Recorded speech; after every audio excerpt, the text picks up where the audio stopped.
नमस्कार, मैं अर्पित सुमन, assistant professor, महिला कॉलेज चाईबासा। बीएड सेमेस्टर 2 के छात्रों के लिए जो टॉपिक लेकर आई हूँ वो पेपर 7A यानी पेडागोजी ऑफ फिजिकल साइंस के यूनिट 1 से है। टॉपिक है माध्यमिक स्तर पर पदार्थ विज्ञान के शिक्षण अधिगम के उद्देश्य, objective of teaching learning physical science at the secondary level. तो आइए देखते हैं आज के टॉपिक को। शिक्षण उद्देश्यों का वर्गीकरण, classification of teaching objective. Objective यानी उद्देश्य, इसे कहीं कहीं पर प्राप्य उद्देश्य भी कहा जाता है। सबसे पहले मैं आप सबों को उद्देश्य यानी ऑब्जेक्टिव के बारे में संक्षेप में बताना चाहूँगी। उद्देश्य वह माध्यम है जिसकी सहायता से लक्ष्य की प्राप्ति की जा सकती है, यानी कि ऑब्जेक्टिव एक मीडियम है जिसकी सहायता से एम तक पहुंचा जा सकता है। अपने अंतिम लक्ष्य को प्राप्त करने के लिए व्यक्ति या समाज उससे संबंधित क्रियाओं को छोटे छोटे भागों में विभाजित कर देता है, यानी कि इन शिक्षण उद्देश्यों के द्वारा ही शिक्षा के लक्ष्य तक पहुंचा जा सकता है। अब हम देखेंगे शिक्षण उद्देश्यों का वर्गीकरण, classification of teaching objective. Doctor BS Bloom एवं उनके सहयोगियों के अनुसार शिक्षण के उद्देश्यों को 3 भागों में विभाजित किया गया। डॉक्टर BS ब्लूम ने 1956 में, कॉर्थवॉल ने 1964 तथा सिम्पसन ने 1969 में संयुक्त रूप से शिक्षण के उद्देश्यों के वर्गीकरण को प्रस्तुत किया, जिसमें सबसे पहले है ज्ञानात्मक उद्देश्य यानी कि कॉग्निटिव ऑब्जेक्टिव, दूसरा है भावात्मक उद्देश्य अफेक्टिव ऑब्जेक्टिव और तीसरा है मनोशारीरिक या क्रियात्मक उद्देश्य साइकोमोटर ऑब्जेक्टिव। इसे ब्लूम टैक्सोनॉमी के नाम से भी जाना जाता है। आगे की स्लाइड में हम इसे विस्तार से देखेंगे।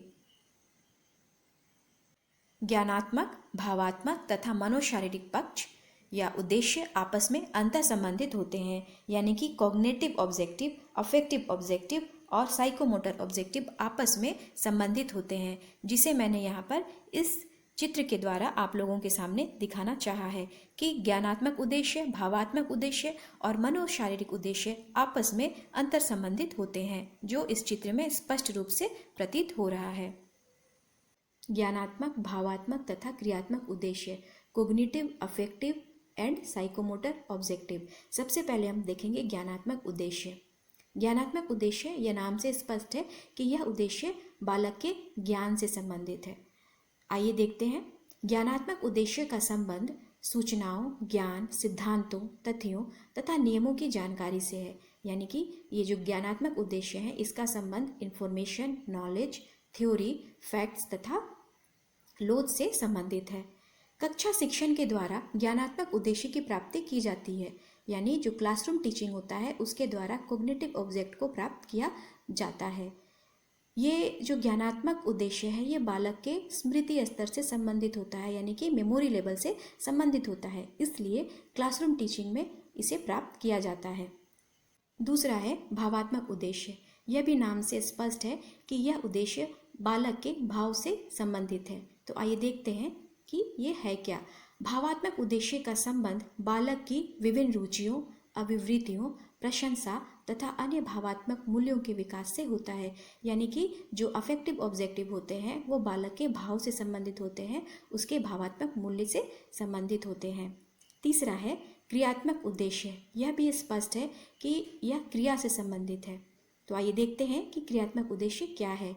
क्रियात्मक उद्देश्यों का संबंध शारीरिक क्रियाओं के प्रशिक्षण यानी ट्रेनिंग तथा कुशलताओं का विकास से है, यानी कि स्किल्ड होने से है, जैसे लिखना, खेलना, चित्र बनाना इत्यादि। इस तरह से हमने देखा कि ज्ञानात्मक, भावात्मक तथा क्रियात्मक उद्देश्य क्या है और किस तरह से किसी एक शिक्षक को इन उद्देश्यों के बारे में जानकारी होना अति आवश्यक है, क्योंकि संपूर्ण शिक्षा की जो प्रक्रिया है ये 3 उद्देश्यों पर ही आधारित है। आगे हम इसे और विस्तार से देखेंगे। ज्ञानात्मक उद्देश्य, कोग्निटिव ऑब्जेक्टिव, कहीं कहीं इसे संज्ञानात्मक उद्देश्य भी कहा गया है।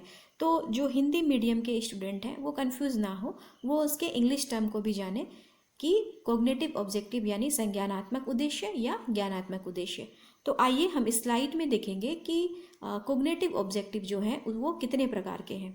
सबसे पहले है ज्ञान यानी नॉलेज, बोध यानी कॉम्प्रिहेंशन, देन प्रयोग यानी एप्लीकेशन, फिर है विश्लेषण यानी एनालिसिस एंड उसके बाद है संश्लेषण यानी सिंथेसिस, फिर है मूल्यांकन यानी कि इवैल्यूएशन।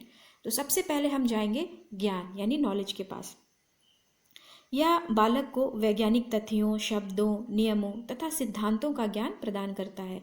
यानी कि हम इसे समझ सकते हैं कि शिक्षक के द्वारा जब छात्र को किसी तथ्य की जानकारी दी जाती है, उसकी परिभाषा बताई जाती है, तो छात्र को उस तथ्य के प्रति ज्ञान की प्राप्ति होती है। उसके बाद है बोध यानी कि कॉम्प्रिहेंशन। इसे हम अंडरस्टैंडिंग भी कह सकते हैं। यानी कि ज्ञान की प्राप्ति के बाद, किसी तथ्य की जानकारी के बाद बालक उसे समझने लगता है, उसका बोध करने लगता है। तो ज्ञान के बाद ही ये बोध जो है वो हो सकता है। उसके बाद तीसरा है प्रयोग यानी कि एप्लीकेशन। जब बालक को ज्ञान की प्राप्ति हो गई, दूसरा उसको वो समझने लगा, तब तीसरा जो चरण है वो उसका प्रयोग करने लगेगा अपने जीवन में, विभिन्न कार्यों में। तो इस तरह से ये जो तीसरा स्टेप है वो एप्लीकेशन है, जो बोध के बाद ही होगा। चौथा है विश्लेषण यानी कि एनालिसिस करना। विश्लेषण का मतलब ये होता है किसी भी तथ्य को या फिर किसी भी चीज़ को छोटे छोटे भागों में बांट करके उसका विश्लेषण करना। तो जब बालक प्रयोग करेगा तो प्रयोग के दौरान वो विश्लेषण करेगा तथ्यों का, और जब विश्लेषण हो जाएगा छोटे छोटे भागों में बांटकर, तो फिर उसका संश्लेषण करेगा यानी कि फिर से उसको कलेक्ट करेगा, जमा करेगा, या कह सके तो सिंथेसिस करेगा। तो इस तरह से विश्लेषण के बाद संश्लेषण होना बहुत ज़रूरी होता है। फिर है मूल्यांकन यानी कि इवैल्यूएशन, यानी विश्लेषण और संश्लेषण के बाद बालक उसका मूल्यांकन करेगा। तो इस तरह से हमने देखा कि जो ज्ञानात्मक उद्देश्य है उसके 6 स्टेप हैं, और ये सब एक ही क्रम में होते हैं। पहले स्टेप के बाद दूसरा से छठवां नहीं हो सकता। जो 1 to 6 स्टेप है ये एक क्रम में ही होंगे। भावात्मक उद्देश्य अफेक्टिव ऑब्जेक्टिव। अफेक्टिव ऑब्जेक्टिव के अंतर्गत 6 पॉइंट है, जिसमें सबसे पहला है आग्रहण यानी कि रिसीविंग, फिर है अनुक्रिया रिस्पॉन्डिंग, अनुमूल्यन वैल्यूइंग, प्रत्ययीकरण कॉन्सेप्टुअलाइजेशन, व्यवस्थापन या संगठन यानी कि ऑर्गेनाइजेशन, चरित्र निर्माण या चारित्रीकरण कैरेक्टराइजेशन। तो एक एक करके हम देखेंगे। सबसे पहले है आग्रहण यानी कि रिसीविंग, रिसीव करना। आप सभी जानते हो तो किस चीज़ को रिसीव करना, जो क्लासरूम में शिक्षकों के द्वारा पढ़ाया जाएगा उसे रिसीव करना। तो रिसीव करने के लिए मुख्य रूप से छात्र को सजग होना होगा यानी कि अवेयर होना होगा, और साथ साथ में इच्छा शक्ति होनी होगी, विलिंगनेस होना होगा कि रिसीव करना है। छात्र की ये दोनों चीज़ें होंगी तभी वो शिक्षक के द्वारा पढ़ाए गए विषय को या पाठ्य वस्तु को रिसीव कर सकता है, सीख सकता है। दूसरा पॉइंट है अनुक्रिया करना यानी कि रिस्पॉन्डिंग करना। जिस तरह से किसी भी चीज़ को रिसीव करने के लिए इच्छा शक्ति होना ज़रूरत होता है, उसी तरह से अनुक्रिया करना जो दूसरा पॉइंट है उसके लिए भी इच्छा होना बहुत ज़्यादा ज़रूरी है। आप ये समझ सकते हो कि यदि आपको पढ़ने की इच्छा नहीं होती है तो ना आप रिसीव करते हो और ना ही रिस्पॉन्ड करते हो। तो इस तरह से यहाँ पर जो पहला और दूसरा पॉइंट है रिसीविंग और रिस्पॉन्डिंग, इन दोनों चीज़ों के लिए छात्र को इच्छा शक्ति जागृत करना होगा। तीसरा पॉइंट है अनुमूल्यन यानी कि वैल्यूइंग। जब छात्र रिसीव कर लेगा, रिस्पॉन्ड करेगा, तो फिर वह पाठ्य वस्तु के मूल्य को समझेगा यानी कि उसके वैल्यू को जानेगा, और वैल्यू को जानने के लिए मूल्य को स्वीकार करना होगा। जो चीज़ उसे पढ़ाई गई है उसे स्वीकार करना होगा, उसका आदर करना होगा, और उसके प्रति प्रतिबद्धता यानी कमिटमेंट होना होगा कि जो चीज़ उसने सीखा है, ग्रहण किया है, रिस्पॉन्ड किया है, उसका क्या वैल्यू है। और चौथा पॉइंट है प्रत्ययीकरण यानी कि कॉन्सेप्टुअलाइजेशन। जब बालक अनुमूल्यन यानी कि मूल्य को जान जाएगा तो फिर उसका वो कॉन्सेप्ट फॉर्मेशन करेगा, यानी कि बालक उस विषय के प्रति एक प्रत्यय देगा यानी कि कॉन्सेप्ट फॉर्मेशन करेगा। ये बालक की इच्छा शक्ति पर ही निर्भर करता है। फिर है व्यवस्थापन या संगठन ऑर्गेनाइजेशन। जब वह कॉन्सेप्ट फॉर्मेशन कर लेगा तो उसको एक व्यवस्थित रूप प्रदान करेगा, जिसे संगठन या ऑर्गेनाइजेशन कहा गया है। फिर है चरित्र निर्माण या चारित्रीकरण कैरेक्टराइजेशन। जब वह विषय वस्तु का संगठन कर लेगा तो उसके बाद उसे अपने चरित्र में शामिल करेगा, चरित्र का निर्माण करेगा, जिसे कैरेक्टराइजेशन कहा गया है। तो इस तरह से देखिए कि जो हर एक बिंदु है वो एक दूसरे से संबंधित है। जिस तरह से ज्ञानात्मक उद्देश्य के बिंदु एक क्रम में थे, ठीक उसी तरह से भावात्मक उद्देश्य के प्रत्येक बिंदु क्रमानुसार ही होंगे।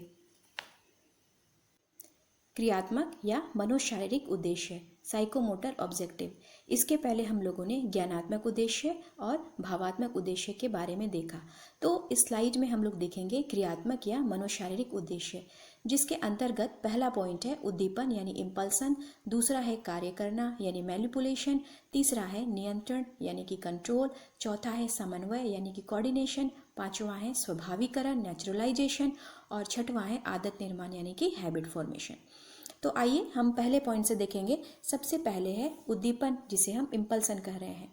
कार्य के प्रति उद्दीपन प्रदान करना या उत्तेजना उत्पन्न करना ही उद्दीपन या इम्पल्सन कहलाता है। यानी कि छात्र को पढ़ने के प्रति उत्तेजना उत्पन्न करना कि हाँ मुझे पढ़ना है, जिज्ञासा उत्पन्न करना, ये इम्पल्सन होता है। दूसरा है कार्य करना यानी कि मैनिपुलेशन, उद्दीपन या उत्तेजन के आधार पर कार्य का संपादन करना। जब बालक में ये जिज्ञासा होगी, ये उत्तेजना होगी कि उसे पढ़ना है, तो उत्तेजना होने के बाद वह पढ़ने के लिए बैठेगा, अपनी पढ़ाई करेगा यानी कि कार्य का संपादन करेगा। तीसरा पॉइंट है नियंत्रण यानी कि कंट्रोल। तो यहाँ पर किस चीज़ का कंट्रोल करेगा? कार्य का संपादन करते समय या कहें पढ़ते समय बालक अपनी गतिविधि या क्रियाओं को नियंत्रित करता है। यानी कि पढ़ाई करने के साथ साथ बहुत सारी क्रियाएं होती हैं, गतिविधियां होती हैं, उनको नियंत्रण करना है। चौथा पॉइंट है समन्वय यानी कि कोऑर्डिनेशन। जब अपने गतिविधियों या क्रियाकलापों पर वो नियंत्रण करता है तो उसके साथ साथ समन्वय स्थापित करना भी पड़ता है। यानी कि नियंत्रण हो जाने के बाद समन्वय यानी कोऑर्डिनेशन को वो करेगा। फिर पांचवा पॉइंट है स्वाभाविकरण यानी कि नेचुरलाइजेशन। जब नियंत्रण हो जाएगा यानी कंट्रोल हो जाएगा, समन्वय हो जाएगा, कोऑर्डिनेशन हो जाएगा, तब स्वाभाविकरण होगा यानी कि अपने स्वभाव में ले आएगा। यानी कि जो पढ़ाई का कार्य है या जो गतिविधि है उसको अपने स्वभाव में स्वाभाविक ढंग से ले आएगा। और ये कह सकते हैं कि बालक के जो कार्य करने की एक कार्यशैली बन जाएगी। ठीक है, ये कह सकते हैं कि बालक यदि पढ़ना शुरू कर रहा है तो नियंत्रण करते हुए, समन्वय करते हुए एक समय ऐसा आएगा कि वो उसके स्वभाव में शामिल हो जाएगा।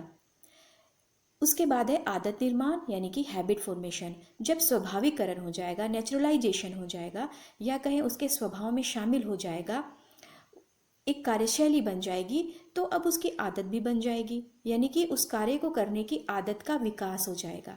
यानी छात्र यदि पढ़ना चाहता है तो सबसे पहले उद्दीपन हुआ, पढ़ने की इच्छा हुई, उसके बाद वो पढ़ा यानी कि कार्य हुआ, देन नियंत्रण हुआ, जो भी अदर एक्टिविटी साथ में चल रही थी उसको उसने कंट्रोल किया, उसके बाद समन्वय किया यानी कि अन्य क्रियाओं के साथ समन्वय या कोऑर्डिनेशन वो किया, देन क्या हुआ कि उसका स्वभाव में वो स्वाभाविक रूप से शामिल हो गया, उसकी एक कार्यशैली बन गई, और जब कार्यशैली बन गई तो आदत का निर्माण हो गया।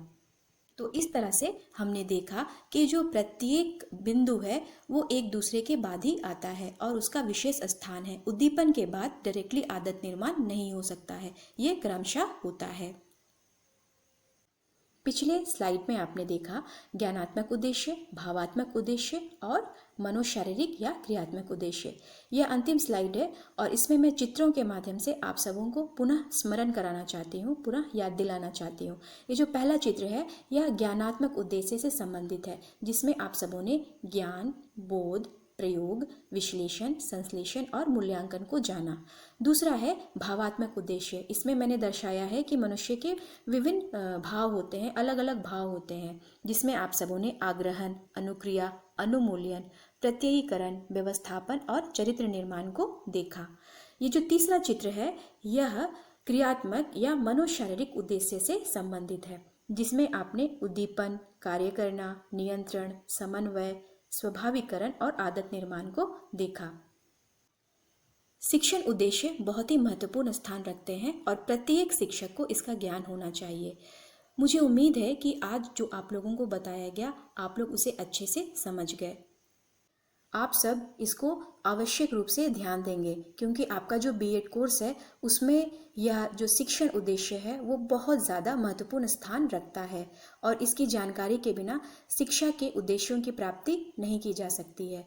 तो आज के लिए बस इतना ही। तो मैं आप लोगों से इजाज़त चाहूँगी। थैंक यू, धन्यवाद।